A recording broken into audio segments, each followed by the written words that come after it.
حجۃ اللہ بالغہ شاہ ولی اللہ رحمۃ اللہ علیہ کی ایک مشہور کتاب، اس میں وہ لوح محفوظ کی حقیقت کو بیان کرتے ہوئے امام غزالی رحمۃ اللہ علیہ کی احیاء علوم الدین میں لکھا ہوا کانٹینٹ کاپی کرتے ہیں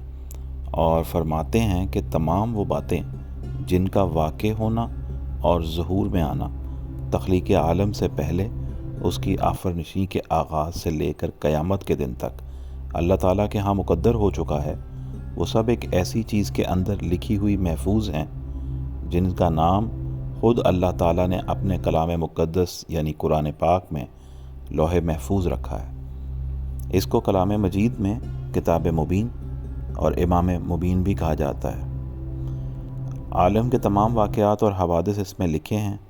لیکن یاد رکھو یہ اس قسم کی کتابت یا تحریر نہیں جس کو یہ مادی آنکھیں دیکھ سکیں، اور نہ ہی یہ لوح محفوظ لکڑی، لوہے یا ہڈی وغیرہ کا بنا ہوا کوئی تختہ ہے،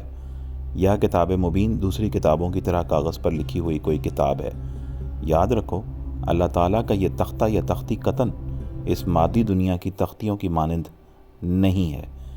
جیسے کہ اس کی ذات اقدس اور اس کی صفات مقدسہ کی مخلوق کی ذات اور صفات پر قیاس نہیں کیا جا سکتا، ہی اسی طرح اس کی لکھی ہوئی تختی یا کتاب کو بھی لوگوں کی لکھی ہوئی تختیوں یا کتابوں کے ساتھ تشبیہ نہیں دی جا سکتی۔ اگر اس کی حقیقت سمجھنے کے لیے تم کوئی مثال چاہتے ہو تو اس کی مثال یہ ہے کہ جس طرح ایک حافظ قرآن کے دماغ میں سارے کا سارا قرآن مجید لکھا ہوا موجود اور محفوظ ہوتا ہے، اور جس وقت وہ اس کو پڑھنا شروع کرتا ہے تو اس کو اس طرح محسوس ہوتا ہے گویا وہ اس کو دیکھ دیکھ کر پڑھ رہا ہے، لیکن اگر تم اس کے دماغ کا جائزہ لو اور اس کے کونے کونے کو کھنگال ڈالو تو تمہیں اس میں ایک حرف بھی لکھا ہوا نظر نہیں آئے گا۔ اللہ تعالیٰ نے جس چیز کا نام لوح محفوظ رکھا ہے اور بتایا ہے کہ سب باتیں اس میں لکھی ہیں، اس کو بھی اسی طرح سمجھ لو۔ واللہ تعالی عالم،